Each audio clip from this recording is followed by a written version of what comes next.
This is one of the most important exercises for releasing those hip flexors, and I'm going to show you a direct correlation between hip flexor overactiveness and a rib cage flare as we do this exercise.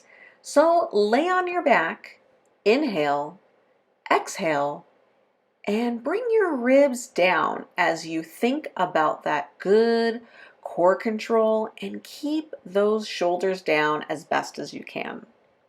What I want you to think about is not letting anything move as you pick up your leg. So I want you to inhale, exhale, and hold those left ribs down as you pick up your right leg and stretch it out. Then inhale, exhale, lengthen your neck, relax your shoulders, and as you exhale, bring the leg down and back up. Your leg should feel as light as a feather, and you should feel this transfer of energy between your abdominal muscles.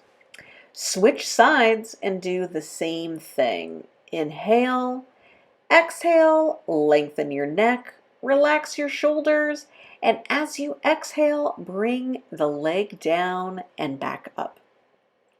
You may feel a little more rib flare on one side than the other. And if you feel this, I want you to do more on the side where your rib is a little flared because we definitely want to fix that.